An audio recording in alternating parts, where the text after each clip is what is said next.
नमस्कार. मी भाग्यश्री पाठक. मार्केट आणि मी हा सोप्या मराठीतून शेअर मार्केट समजावून सांगण्याचा माझा एक उपक्रम आहे. कंटाळलेत का हल्ली? सबस्क्रायबरही कमी असतात. त्याचबरोबर तुम्ही नमस्कार करून मला भेटत असता रोज. हल्ली तुमची त्या पण कमेंट्स कमी असतात आणि मार्केटही कंटाळवाणत चाललं आहे, हेही तितकंच खरं. पण तुम्हाला भेटण्याची ती एकच खूण आहे की सकाळी मला तुम्ही सगळे नमस्कार करता आणि भेटत असता. हल्ली तुम्ही कंटाळल्यासारखे दिसता.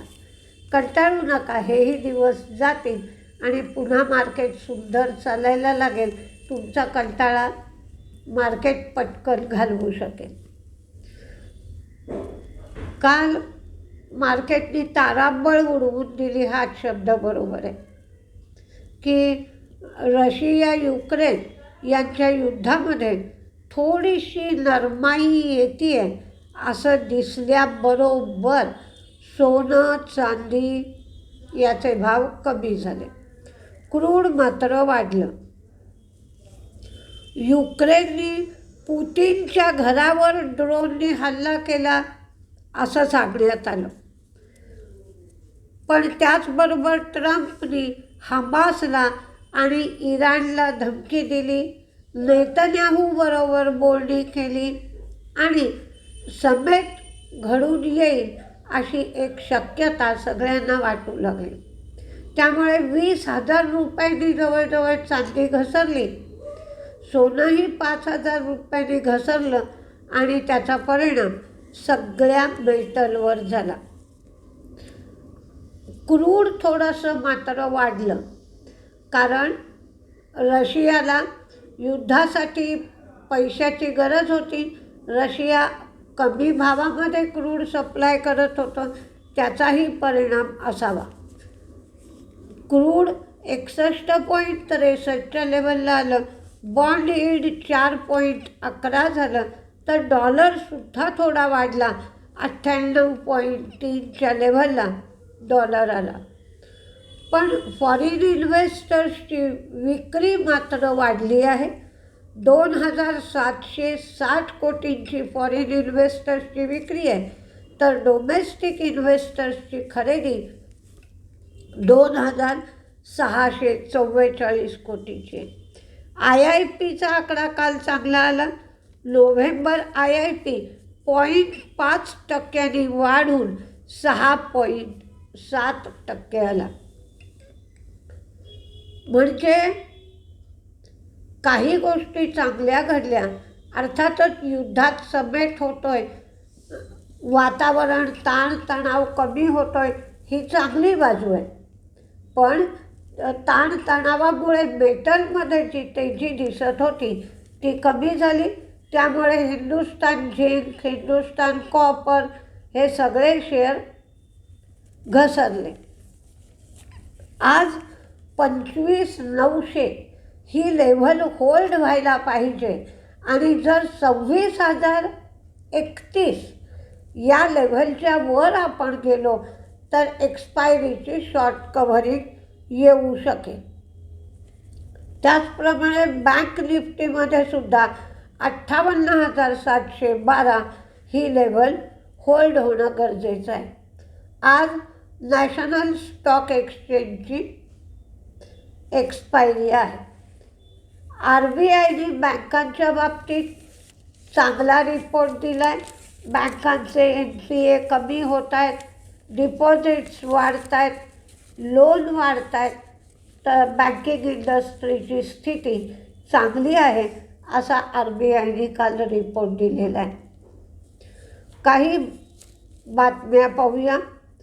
BELनी सांगितलं की त्यांनी जे 13 डिसेंबरला रिपोर्ट दिला होता त्यानंतर त्यांना 569 कोटींच्या ऑर्डर मिळाल्या.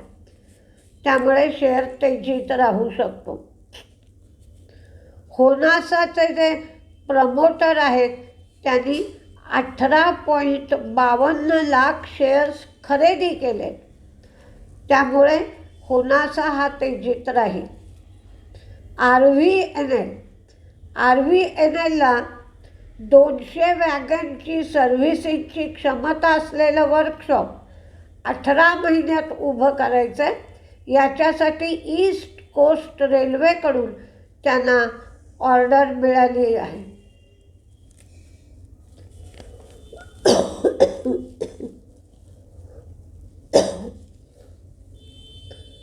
आदित्य बिर्लाची सबसिडियरी आदित्य बिर्ला कॅपिटल हे राईट्स इश्यूद्वारा त्यांनी 40 कोटीची गुंतवणूक केली आहे.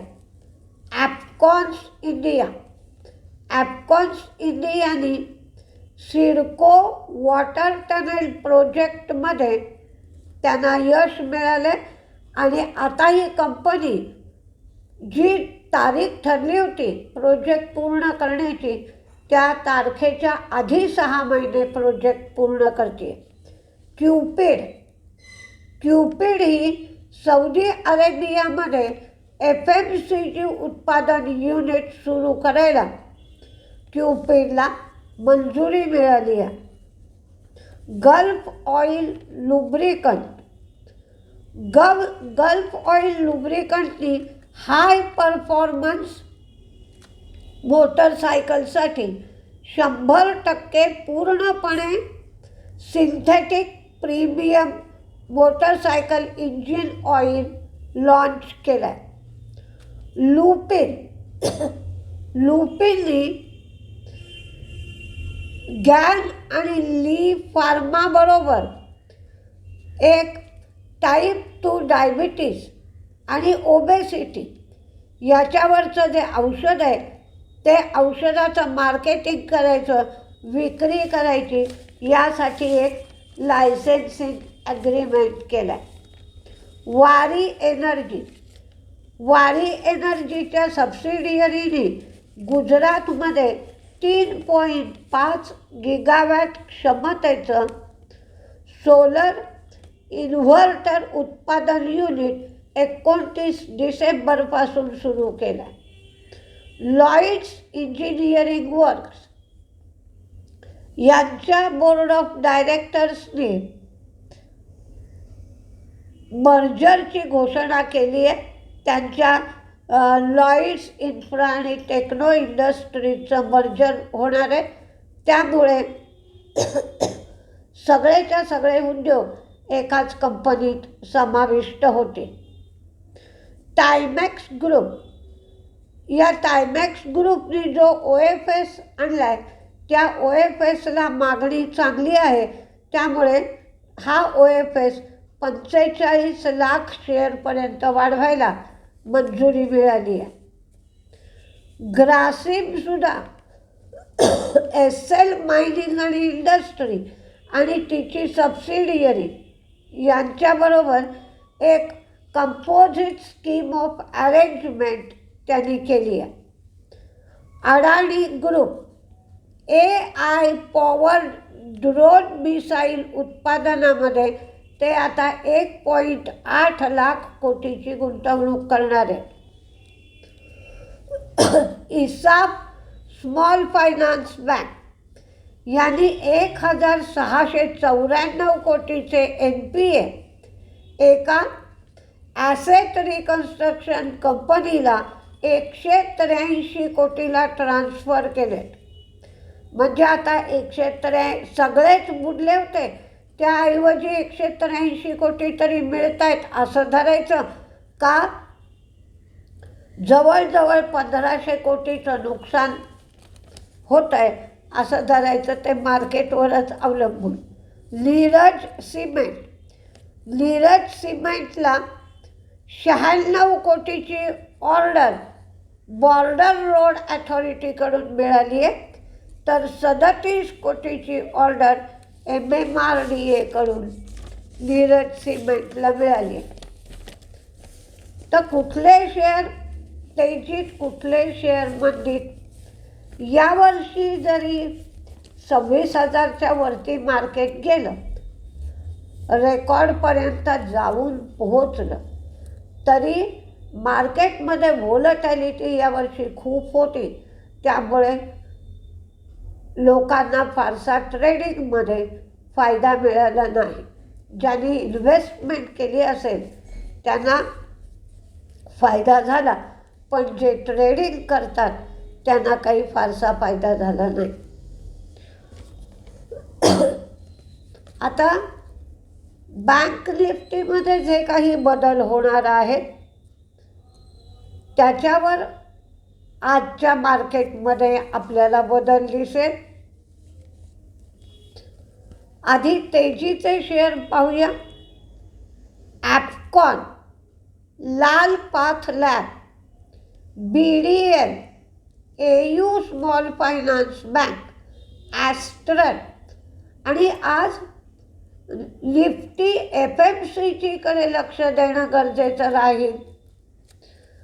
त्यामुळे HUL, नेस्ले, मॅरिको, काल मॅरिकोसुद्धा चांगला तेजीत होता, मार्केट संपेपर्यंत तेजीत होता, त्यामुळे या शेअरकडे लक्ष द्यावं. HUL, Nestle, Marico.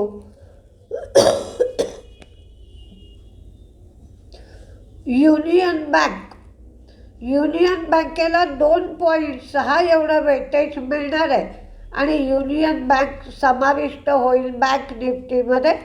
तशीच येस बँक पण समाविष्ट होईल, तिला 3.9% एवढं वेटेज मिळत आहे.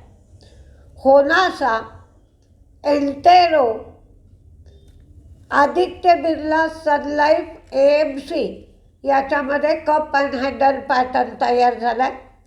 वेल्स्पन कॉर्प, मी मगाशीच सांगितलं FMCG बघा, निफ्टी FMCG 8वा वेतन आयोगही येतोय, त्यामुळे लोकांच्या हातात अधिक पैसा येईल. BEL, लुपिन, RVNL, प्रेस्टीज आणि सिटी युनियन बँक कालसुद्धा तेजीत होती. तर मंदीमध्ये अडाणी पोर्ट, स्टेट बँक ऑफ इंडियाचं वेटेज आत्ता 18% ते 10% खाली आणलं जाणार आहे. मुथूट मन्नापुरम, कारण सोनं उतरलं आहे. CG पॉवर, गोदरेज प्रॉपर्टी, हे सगळे मी मंदीमधले देते आहे. अडाणी port, state bank, Muthoot Manappuram, CG power, Godrej property, वारी एनर्जी. आणि काल कॅपिटल मार्केटचे सुद्धा शेअर डाऊन होते. एंजल वनही मंदीत राहील. HDFC बँकेचं वेटेज आहे 31% ते 19% कमी केलं जाणार आहे. आणि ICICI बँक हिचं वेटेज होतं 20% ते 14% कमी केलं जाईल. म्हणून HDFC, ICICI मंदीत राहील असं मी दिलं आहे. आता मार्केटचा कल कसा काय ते पाहायला हवं. 26,031च्या पुढे जर गेलं तर आपल्याला एक्सपायरीची धामधूम किंवा एक्सपायरीमुळे शॉर्ट कव्हरिंग दिसू शकेल. तरीसुद्धा आपण जसं म्हणतो ट्रिकी, तसं ट्रिकी मार्केट आजसुद्धा राहील. व्हॉल्यूमही खूप कमी राहील. तर व्हॉल्यूम कमी राहिलं की मंदी जास्त प्रमाणात जाणवते किंवा तेजीही जास्त प्रमाणात जाणवते. व्हॉल्यूम कमी राहील आजच्या मार्केटला. 3 जानेवारीच्या शिवाय व्हॉल्यूम मार्केटला येणार नाही. जेव्हा म्युच्युअल फंडांचे व्यवहार चालू होतील तेव्हाच मार्केटमध्ये आपल्याला व्हॉल्यूम दिसेल. जो मेटल सेक्टर चांगलं चालत होतं त्या मेटल सेक्टरनी सुद्धा काल दगा दिला आहे. तर सावधगिरीने मार्केट करणं गरजेचं राहील. बघूया कसं काय होत आहे. नमस्ते.